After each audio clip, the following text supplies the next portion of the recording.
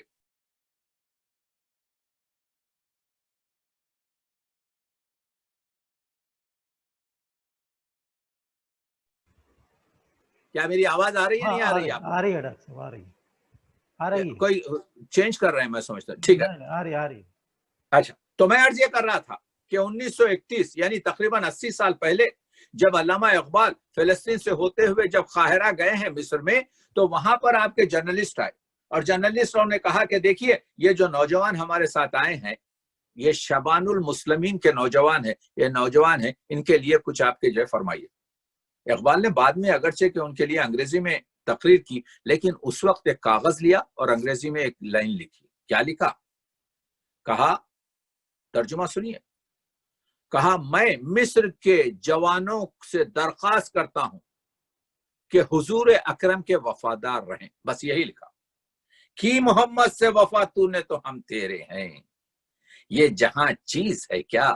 لوح و قلم تیرے ہیں، قوت عشق سے ہر پست کو بالا کر دے، یہ عشق ہے، یہ عشق محمد ہے، یہ عشق الہی ہے، یہ عشق کے پاور سے تو اٹھا ہر ایک گرے ہوئے آدمی کو، ہر ایک پست کو، اور دہر میں اس میں محمد سے اجالا کر دے، اس دنیا میں جو تاریکی ہے، جو ظلمت ہے، اس کو تو مٹا دے۔ تو آپ دیکھ رہے ہیں، تو اقبال یہ کہتے ہیں جب جاوید نامہ میں جمال الدین افغانی کے بارے میں کہتے ہیں، دیکھیے علامہ اقبال کو کمال سے پڑھنا ہے۔ مسئلہ یہ ہو گیا ہے کہ ہم لوگ جو ہیں فارسی سے دور ہو گئے ہیں اور ملانا ہے دونوں کو، تو علامہ اقبال کا پیغام سمجھ میں آ جائے گا۔ اقبال یہ کہتے ہیں، جمال الدین افغانی جو ہے روس کو دعوت دیتے ہیں کہ تو یہ کیا کام کر رہا ہے، سوشلزم تو اس مذہب میں موجود ہے، ہمارے مذہب کو دیکھ۔ تو کہتے ہیں از حدیث مصطفیٰ داری نصیب، اگر تو حضور کی حدیث کو جانتا ہے، دین حق اندر جہاں آمد غریب، یہ دین حق دنیا میں غریب آیا۔ پھر اقبال کہتے ہیں یہ غریب جو دین غریب ہے یہ جو ہے ہر دور میں بدلتے رہتا ہے۔ کہتے ہیں غربت دی ہر زمان نوع دیگر، دین کی غربت ہر زمانے میں ایک نئے طریقے کی ہوتی ہے۔ نقطہ دریاب در داری نظر، تو اس نقطے کو سمجھ جا اگر تو جانتا ہے، بہر عام مردی کے صاحب جستجوز، غربت دین ندرت آیات اس، وہ شخص جو دانشور ہے، وہ شخص جو سمجھ سکتا ہے، وہ آیات قرآن کے اندر اس غربت کو درک کر سکتا ہے۔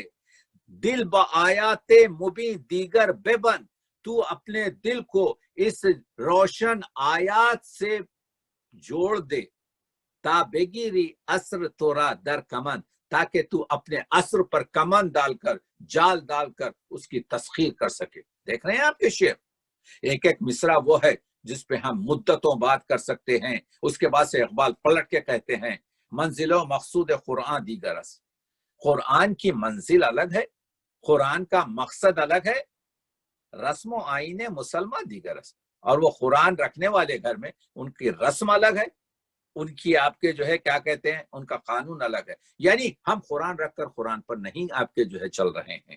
اقبال کہتے ہیں در دلے او آتش سوزندہ نیست، وہ شخص جو آتش اس کے دل میں آپ کے جو ہے وہ سوز و گداس نہیں ہے۔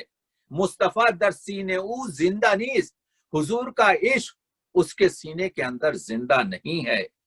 بندے مومن ز فرقاں، بندے مومن سے قرآن برنخورد، مومن ہوتے ہوئے انسان قرآن سے فائدہ نہیں اٹھایا. در ایاغ او نہ میں دیدم نہ دور، نہ تلچھٹ ہے اس کے آپ کے جام میں، نہ اس کے جام میں شراب ہے. یعنی کہتے ہیں خود طلسم خیسر و کسرا شکست. اسی مسلمان نے خیسر، روم اور ایران کی درباروں کو لوٹ لیا، توڑ دیا، سلطنتوں کو بکھیر دیا. خود طلسم خیسر و کسرا شکست، خود سر تخت ملوکیت نشست. اس کے بعد خود جو ہے آپ کے بادشاہ بن کے بیٹھ گیا.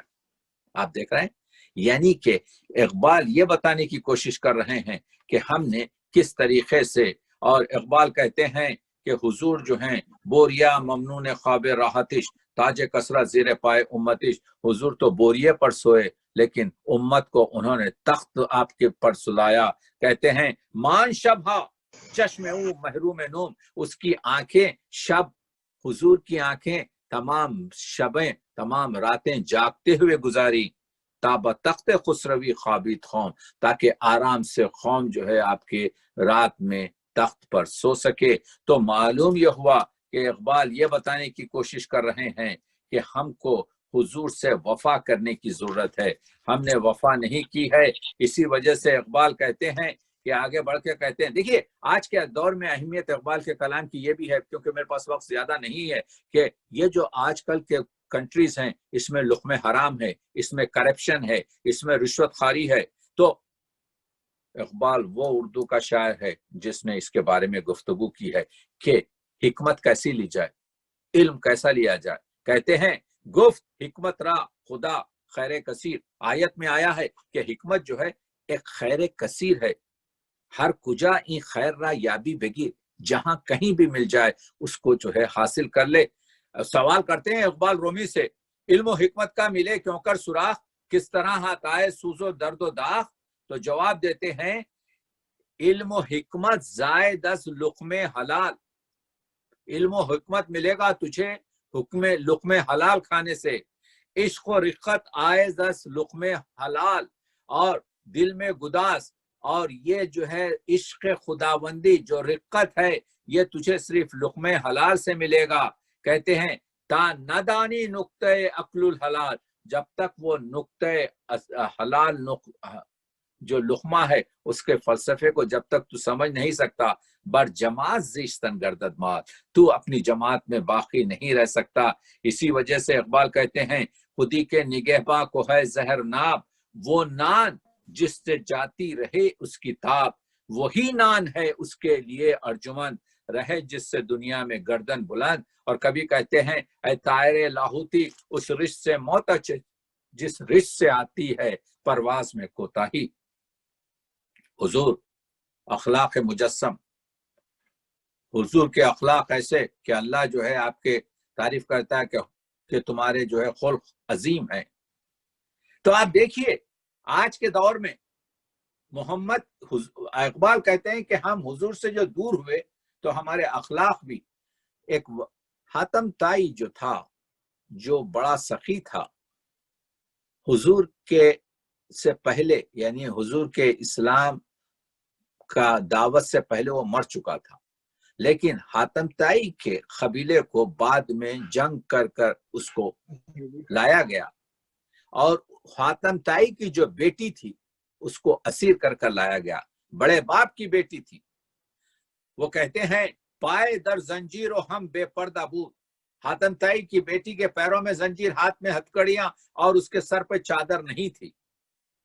گردن از شرم و حیا خم کر دے بود، وہ شرم و حیا سے اپنی گردن کو خم کر دی تھی کیونکہ بڑے باپ کی بیٹی تھی. دخترک را چون نبی بے پردہ دید، یہ ہے اخلاق محمدی صاحبو. جب اس اصیل لڑکی کو حضور نے بے پردہ دیکھا، دخترک را چون نبی بے پردہ دید، چادر خود پیش روئے او کشید، اپنی چادر نکالی اور اس لڑکی کے سر پر چڑھا. یہ ہے خلق، یہ ہے اخلاق محمدی، یہ ہے دنیا کو بتانا ہے